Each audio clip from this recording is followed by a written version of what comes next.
자, 오늘 하나님의 말씀은 고린도전서 4장 15절 한 절 되겠습니다. 한 절이니까요, 같이 한번 읽도록 그렇게 하겠습니다. 그리스도 안에서 시작. 그리스도 안에서 일만 스승이 있으되 아버지는 많지 아니하니 그리스도 예수 안에서 내가 복음으로써 너희를 낳았음이라. 아멘. 바울은 오늘 왜 이야기를 할까요? 일만 스승이 있지만 그러나 나는 아버지다. 나는 너희를 복음으로 낳았느니라. 내가 너희를 복음으로 낳은 내가 아버지니라. 왜 이 말을 바울은 고린도 교회 성도들에게 하고 있는 걸까? 그죠? 우리 고린도 교회를 생각을 해보면 여러 가지 이야기를 할 수 있겠습니다.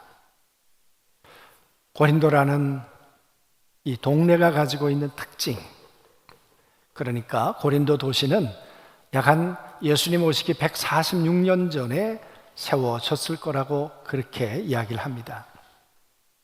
그런데 이 고린도가 동쪽과 서쪽에 항구가 있는 항구 도시예요.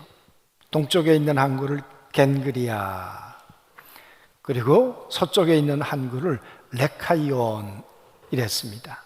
그리고 지금도 있는 이 고린도 운하, 3대 운하 가운데 하나라 그러잖아요. 아주 그렇게 아름답기가 그지없답니다. 저는 아직 못 가봤습니다만은 이러한 항구 도시가 되면서 여러분, 이 도시가 굉장히 부가 넘쳐났다 그래요. 그리고 그 당시에 인구가 60만 정도 됐다고 하니까 결코 작은 도시가 아니지요. 지금 평택의 인구가 얼마일까요? 오늘 맞추시는 분에게 특별한 이벤트가 있을 예정입니다. 우리 평택의 인구 얼마? 예? 59만. 우리 유인성 유권사님 목소리 같은데 맞나요? 어디 가셨어요? 양 권사님 59만. 또 다른 분? 네? 일부 예배 설교 보셨지? 네. 매달 인구 통계를 우리 이영범 집사님이 저한테 보내주시거든요. 그러니까 지난달 통계가 64만 몇천 152명 그래요. 그러니까 양 권사님 밀리셨어. 64만 명이니까 여러분, 지금 평택이 64만인데 그 당시에 60만이라는 것은 굉장히 큰 도시죠. 부가 넘쳐났던 도시. 이 도시의 그런 이 영적 상태는 어땠을까요? 하나님을 섬기는 사람들이 많이 있었을까요? 물론 회당은 있었습니다. 그러나 대부분이 우상을 섬겼죠. 그래서 이 고린도에는 아주 큰 신전이 한 10개 정도 있었다 그래요. 그 가운데 대표적인 신전이 아프로디케라는 신전이죠. 이것이 비너스 신전, 여신을 섬기는 신전이라 그 말이에요. 이 신전이 그들의 삶을 지배했습니다. 어떤 물건을 팔기 위해서는 먼저 신전에다가 갖다 바치고 그리고 가지고 나가서 팔았다 그 말이에요. 그래서 제사 드린 물건을 먹어야 되느냐 마느냐 이런 논쟁이 있었던 것이 고린도 교회이지요. 여러분, 그런데 그 신전 안에는 누가 있었는가 하면 이쁜 여자들이 있었습니다. 이 고린도 교회에서 우리가 요즘 하고 있는 이 미인 경연 대회의 시작이 여기서부터 시작됐다 그 말이에요. 혹시 그때 태어났더라면 이 정도 미모를 가지고 그렇게 생각할런지 모르겠는데 그 미인들이 그 신전 안에 사제들입니다. 여사제들. 이 여사제들은 공식적인 창녀들입니다. 그래서 이런 성적 행위가 신을 향한 온전한 행위라고 생각했어요. 그게 고린도 교회가 생겨나기 전에 그런 분위기, 문화였다, 그 말이에요. 그러니까 돈이 많으니까 졸부들도 많았겠죠. 그래서 자기를 드러내려고 하는 사람들도 많고, 그러다 보니까 고린도 교회가 생겨났음에도 불구하고 여러 부작용들이 교회 밖에서 안으로 들어오기 시작했다, 그 말이에요. 심지어는 아버지의 아내를 범하는 일도 있고, 그 음란을 그대로 교회 안에서 방치하기도 하고. 여러분, 그게 고린도의 상황이었습니다. 그들은 모일 때마다 음식을 먹는 성찬을 했다, 그 말이에요. 그런데 부자들은 와서 다 먹어요. 가난한 사람들은 늦게 오니까 먹지 못해요. 그래서 갈등이 있었던 교회가 고린도 교회예요. 이 교회가 생겨난 것도 참 놀라운 일이지요. 바울이 아테네라는 곳에 가서 복음을 전했어요. 그런데 여러분, 거기 아주 지식적인 사람들과 논쟁을 통해서 복음을 전하려고 하다가 바울은 아주 무참하게 패배를 합니다. 실패를 합니다. 그랬던 바울이 어쩌면 쫓겨가듯 간 것이 고린도예요. 이 고린도에 왔는데 그때 로마로부터 유대인 그리스도인들이 추방을 받습니다. 거기서부터 온 브리스길라와 아굴라를 만나죠. 업이 같죠. 그래서 함께 동업을 하면서 이제 교회를 세우게 되는데, 그 당시에 보면 회당장 그리스보라는 회당장이 글쎄 어느 날 바울이 전하는 복음을 받아들이고 세례를 받아버린 거예요.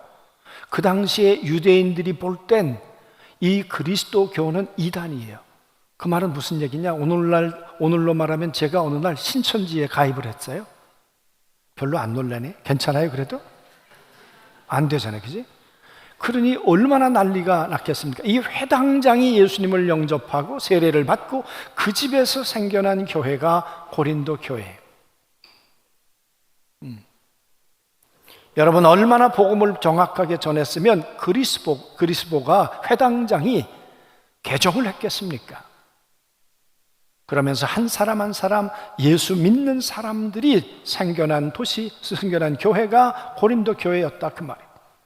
그런데 말씀드린 것처럼 이 교회 안에는 잘난 사람이 너무 많아. 교회가 파벌이 4개나 있었어요. 교회 안에 파벌이 있으면 됩니까? 안 됩니까? 우리 교회에 파벌이 있나요? 없나요? 저 몰래 있는 거 없죠? 교회 안에는 뭐 주류, 비주류 있는 거 아니죠?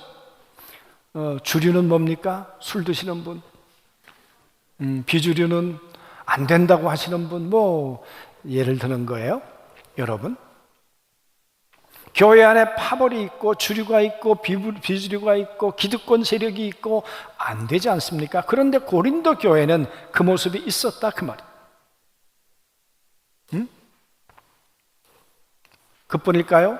싸우면 끄떡하면 법정으로 가는 거예요. 그래서 고린도 우리 전설을 읽어 내려가다 보면 막 소송으로 가지 마라, 그런 이야기를 하는 까닭은 교회 안에 문제가 생기면 그냥 법정으로 가는 거예요. 이번에 법을 만들려다가 그걸 제가 감독인기에 못 만들고 가는데, 저 예성이라는 교단은요, 목사가 교단을 향해서 법으로 가면 목사 파직이. 어떤 교단은요 1년에 몇십억씩 변호사비가 들어가요. 참 헌금 가지고 아깝잖아요. 그런데 여러분, 고린도 교회가 그런 모습이 있는 거예요. 그리고 다 성령의 은혜를 받았어요. 방언을 말해요. 그런데 그 은사를 가지고 사람들을 무시해요. 손을 무시해요. 그래서 바울이 뭘 썼습니까? 아니야, 은사보다 더 중요한 게 사랑은 오래 참는 거야. 사랑이야. 그 말을 할 수밖에 없었던 배경이 고린도 교회 모습이었단 말이에요. 그런 사람들이 부활은 또 안 믿어요. 참나. 응? 그래서 성경대로 죽었고 성경대로 살아나셨어. 그 예수를 믿는 거야.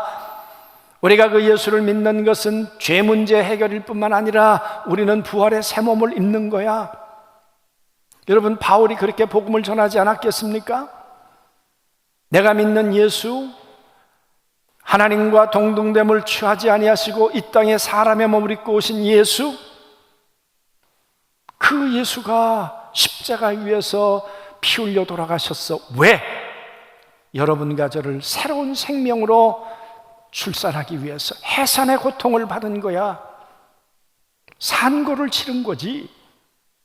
그 예수를 믿어 하나님의 자녀가 되면 죄와 상관없고 부활의 새로운 존재가 되는 거야. 그래서 그리스도 안에 새로운 피조물이 되는 거야. 여러분, 이 복음을 전했습니다. 그런데 바울이 떠나고 나니까 에베소에 도착했는데 세상에 고린도 교회가 엉망이 돼버린 거예요. 엉망이 돼버린 거예요. 그러니 바울이 이 문제를 나 몰라라 할 수 없어서 펜을 들었다, 그 말이에요. 그래서 바울은 말합니다. 내가 너희를 부끄럽게 하려고 내가 이 글을 쓰는 게 아니거든. 내가 이 글을 쓰는 것은 이렇게 말합니다. 사랑하는 자녀같이 권하려 하는 것이다. 내가 너희들을 사랑하는 자녀라고 내가 생각하고 내가 사랑하기 때문에 너희들에게 이 권면의 말을 하고 있는 거야. 그러면서 하는 말이 일만 스승이 있지만 스승이 필요 없다는 얘기입니까? 아니잖아요. 스승이 얼마나 소중하냐. 나도 스승이었다. 유대인의 서기관이었고 유대인의 선지자였고 선교사였고 내가 가말레엘 문화생이고 나는 스승이었어. 그런데 내가 그렇게 가르치는 것을 즐겨했던, 그걸 좋아했던 스승이었다마는 그러나 그때와 내가 다른 게 있다. 그건 뭐냐? 그때는 내 안에 예수 생명이 없었어. 그런데 다메섹에서 예수님을 만나고 난 다음에는 내 안에 예수 그리스도의 생명이 내 육체 안에 시작되었어. 그리고 나는 죽고 내 안에 그리스도의 생명이 살아났어. 내가 하고 싶은 것이 있다면 내 지식을 가리키는 것이 아니고 내 안에 있는 생명, 이 예수 생명을 너희들한테 전하기를 원했어. 하나님의 아들 예수 그리스도가 이 땅에 오셔서 그 말씀을 하시지 않았나, 그 말이에요. 내 육체 가운데, 너희와 똑같은 육체 가운데 다른 것이 있다면 내 안에 아버지의 생명이 있다. 이 아버지의 생명이 심판의 부활로 나오는 것이 아니라 생명의 부활로 나오게 한다. 그러므로 내 말을 듣고 나 보내신 이를 믿는 자는 영생을 얻고 심판에 이르지 아니하고 사망에서 생명으로 옮기느니라. 내가 이 땅에 온 까닭은 내 안에 있는 이 생명을 너희 가운데 전해서 마지막 날 다시 살게 하려 함이라. 부활의 몸으로 나는 이것 때문에 왔다. 내가 전에 가지고 있었던 무수많은 지식이 이 문제를 해결하지 못했어. 일만 스승이 많은 가르침을, 이론을 가르친다고 하자. 그러나 그 많은 가르침이 생명은 줄 수 없어. 나는 너희들에게 주고 싶은 것은 이 생명이야. 그래서 나는 너희의 영적 아비가 되어서 내 안에 있는 생명을 너희 가운데 심기를 원했고, 그 생명이 자라기를 원했고, 그 생명이 이 땅에 그리스도를 닮아 출산하도록 하기 위해서 나는 해산의 수고를 나는 했다. 여러분, 바울이 그 얘기 아닙니까?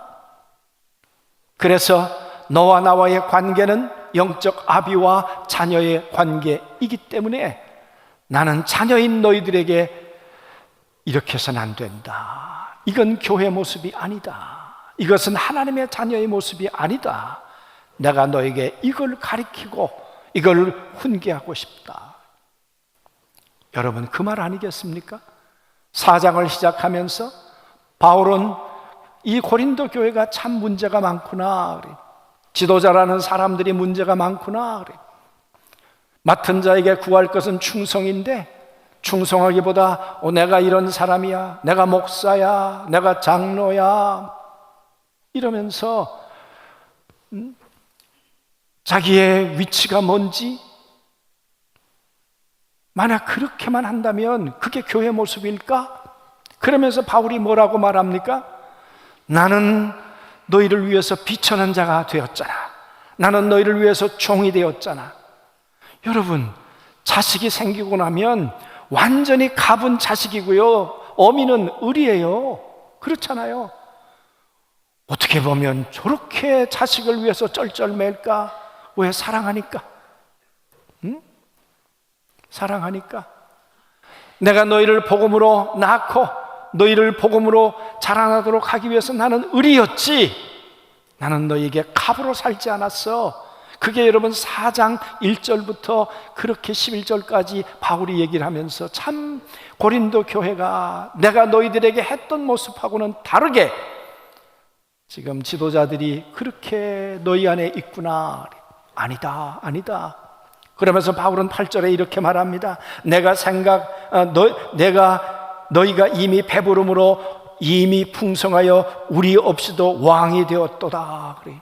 고린도 교회 안에 배부르고 돈이 부족한 게 없어요. 넉넉해요. 그러면서 내가 왕이지. 여러분, 왕이 말 듣겠습니까? 종이나 말이 듣지. 그러니까 여러분, 교회가 그저 혼란스럽고 그지 없게 됐단 말이에요. 이 문제를 해결할 수 있는 길이 뭐냐? 관계라는 거예요. 너와 나와의 관계가 설정이 어떻게 됐느냐 그 말이에요. 부자지간의 관계가 아니라면, 영적 아비와 자녀의 관계가 아니라면 내가 말하면 네가 듣겠는가? 왕인데 이미 내가 누군데 왕한테 함부로 그러지 않겠습니까? 여러분, 그래서 내가 너희를 복음으로 낳았어. 내가 아비야. 아비의 심정으로 내가 권면하는 거야. 여러분, 하나님은 왜 78년 전에 이곳에 안중교회를 세웠습니까? 오늘까지 안중교회가 세워지게 된 것은 여러분 어떤 관계 속에서 세워졌는가 그 말이에요. 말씀드린 것처럼 예수 그리스도 안에 있는 생명을 바울에게 주었습니다. 바울은 그 똑같은 이 생명을 전하기 위해서 2차 선교 여행을 하던 중에 고린도에 있으면서 이 복음을 전했습니다. 여러분, 고린도 교회가 쉬웠습니까? 아니요. 바울은 이렇게 말했어요. 내가 고린도에 있을 때 두렵고 떨었다. 왜? 너무 어마무시하니까. 그래서 복음을 전했는데 하도 안 받아들이니까 어느 날 이렇게 말합니다. 나는 발에 먼지까지 떨어버리고 나는 고린도를 떠나겠다. 너희들의 이 모든 핏값은, 교만에 대한 핏값은 너희가 져라. 그리고 바울이 털어버리고 가려고 했죠. 그런데 하나님이 어느 날 환상 중에 나타나셔서 뭐라고 그러셨습니까? 바울아, 바울아, 이 성 중에 내 백성이 많으니라. 이 백성이. 그러니까 잠잠하지 말고 외쳐라. 너를 해칠 자가 없다. 너를 해할 사람이 없어. 내가 너와 함께 있을 거니까 두려워하지 말고 이곳에서 복음을 전해줘. 인간적으로 바울은 떠나고 싶었어요. 포기하고 싶었어요. 그런데 하나님의 음성을 듣고 1년 6개월을 고린도에 머물렀습니다. 어떤 마음으로? 영적 아비의 마음으로. 복음을 전했고 아비의 마음으로 그들이 하나님의 사람으로 온전해지기를 원해서 그러했다 그 말이에요. 얼마나 힘들었으면 그가 고린도를 떠날 때 갱그리아 항구에서 머리를 깎습니다. 삭발을 합니다. 그때 이렇게 말합니다. 하나님께 내가 서원했던 걸 이제 갚습니다. 바울이 언제 서원했을까요?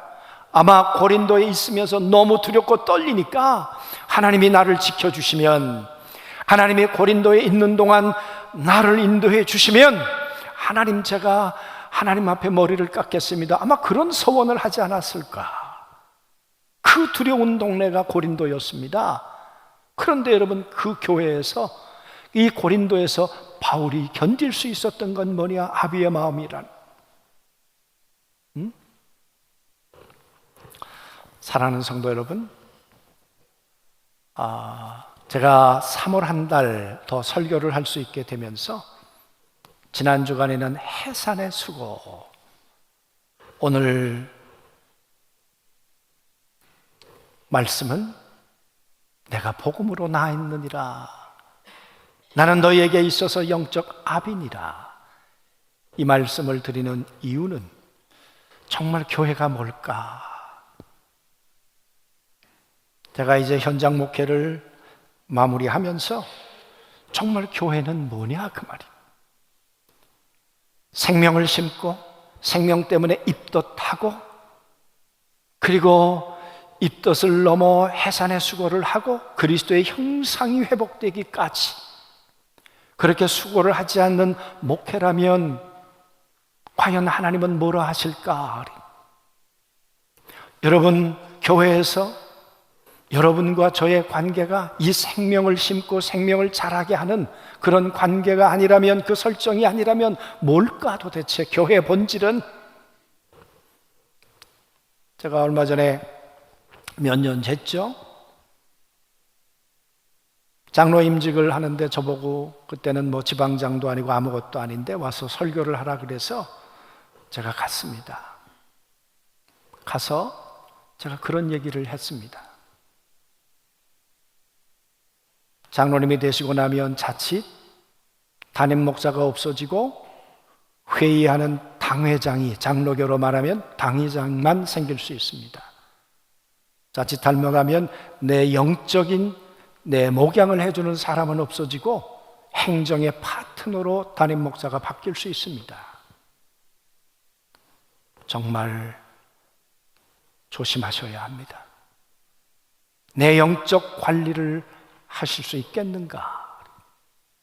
응? 여러분, 교회가 뭐냐 그 말이에요. 바울은 교회는 영적 아비와 자녀의 관계가 되어서 복음으로 낳고 복음으로 자라는 일에 수고하고 하나님의 백성으로 자라나는 일에 우리가 몰입하지 않는다면 교회는 뭘까 그 말이에요. 저는 우리 안중교회가 그런 교회 되기를 원합니다. 정말 목회자들 가슴 속에서도, 심령 속에서도 예수 생명이 있고 바울처럼 내 육체 안에 아버지의 생명이 있습니다. 내가 이곳의 목사로 하나님 앞에서 부름받은 이유는 내 안에 있는 예수 생명을 전하고, 이 예수 생명이 전하기를 원하는, 자라기를 원하는 그 열망 때문에 강단에서 설교를 하고 말씀을 전하고, 여러분, 스승이 아니라 아비가 돼야 한다. 오늘 우리의 문제가 뭡니까? 이 설정이 뒤틀려 버린 거예요. 뒤틀려 버린 거예요. 그러다 보니까 교회가 무너져 가고 있는 것이죠. 여러분, 교회는 관계이고요, 교회는 설정이고요, 어떻게 정리되어 있느냐 따라서 하나님의 생명이 심겨지고 자랄 수도 있고 그저 지식만 얻고 가버릴 수도 있고 그렇다 그 말이에요. 그래서 바울은 이 문제를 해결하는 길은 뭐냐? 너와 나와의 관계가, 영적 아비와 자녀의 관계가 설정이 돼야 내가 하는 말을 너희가 받아들일 거 아니냐 그 말이에요. 이 왕 같은 사람들, 부하고 잘나고 똑똑하고 이런 사람들이 바울이 얘기한다고 텐트를 짓던 그 초라한 바울이 얘기한다고 듣겠습니까? 아테네에서 선교에 실패하고 온 실패자인데,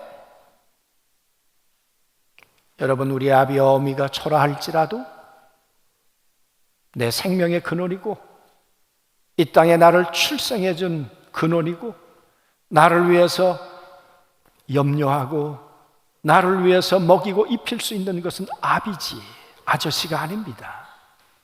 스승이 소중하지만 그러나 생명을 출산하지는 않았다 그 말이에요. 바울은 말합니다. 나는 너희에게 영적 아비니라. 그래서 내가 너희에게 권면한다. 안중교회가 78년, 79년 갈 것입니다. 저는 안중교회의 후임 목사님이 그런 마음으로 오실 것이고, 우리 교역자들이 그 일을 감당할 것이고, 또 우리 장로님들, 우리 목자들, 우리 교사들이 영적 아비의 마음을 가지고 생명을 심고 생명을 자라게 하는 일에 하나님 앞에 귀하게 쓰임받을 수 있게 쓰임받게 되기를 소망합니다. 어제 이번에 목사 안수를 받는 분들이 8명 가입하는 분이 한 분 있어요. 이분들하고 매일매일 제가 카톡을 나눠주면서 목사 안수 받을 때까지 이렇게 준비하면 좋겠다. 어제 제가 이런 글을 썼습니다. 우리가 가는 길이 꽃길이 아닙니다. 주님이 가신 길도 꽃길이 아니었듯이 우리가 걷는 길이 넓은 길도 아닙니다. 바울이 가는 길이 좁은 길이었듯이, 그러나 우리가 가는 길은 생명의 길이고 우리가 걷는 길은 영광의 길입니다. 비록 목회 여정 속에서 피멍이 들고 백발이 늘어도 주님에 비할 수 없고 바울에 비할 수 있겠습니까? 내일은 그리스도 예수 안에서 1만 스승이 있으되 아비는 많지 아니하니 내가 복음으로써 너희를 낳았습니다. 고린도전서 4장 15절 말씀을 전할 겁니다. 발에 먼지까지 떨어버리려 했던 전도자 바울이 1년 6개월을 고린도에 머물면서 했던 일입니다. 목회 현장을 떠나면서 나의 가슴을 아프게 하는 말씀입니다. 나는 한 영혼을 심령에 품고 얼마나 입덧을 했으며 해산의 수고를 통해 생명을 낳았던가. 나와 바울을 부르신 이가 한 분이시고 소원도 하나였을 것인데, 사랑하는 후배님들, 주님과 바울의 심정이 이식되어서 우리가 걷는 길이 스승이 아닌 아비의 길로 걸어갔으면 좋겠습니다. 주님께서 한 분 한 분 걸어가신 그 길을 선하게 인도하시기를 기대하며 기도하겠습니다. 여러분, 목회 현장을 떠나면서 정말 이 고린도전서 4장 15절 말씀이 참 가슴 아프고 힘이 듭니다. 내가 영적 아비가 되어서 한 분 한 분을 그렇게 복음으로 얼마나 세우기를 원했을까. 정말 부족함이 많았고 연약함이 많았고, 그걸 스스로 자인하는 마음일 수밖에 없습니다. 2주 전에 어느 교수님을 만났더니 그래요. 무슨 얘기하다가 남은 한 달 동안 무슨 설교를 하십니까? 그래서 제가 참회록을 설교할 겁니다. 회개하는 마음으로 설교할 겁니다. 제가 보니까 참 잘못한 게 많습니다. 사랑하는 성도 여러분, 부족했고 연약했습니다. 그러나 정말 제가 전하고 싶은 한 가지 분명한 것은 제 안에 있는 생명, 예수 그리스도를 전하고 싶었습니다. 이 예수 그리스도 안에서 하나님의 형상으로 회복돼 가시고 하나님의 온전한 자들로 세워져 갔으면 좋겠습니다. 그게 교회이고, 그래서 교회는 관계이고 설정이고, 이런 관계와 설정을 통해서 하나님 놀라운 역사는 이루어져 가게 될 것입니다. 우리 안중교회가 그런 복된 교회가 되어서 하나님의 생명이 자라나고 또 생명을 심는 이 복된 생명의 관계가, 이 생명고리가, 이 생명의 가문이 날마다 번져나가실 수 있게 되기를 주님의 이름으로 축복합니다. 아멘.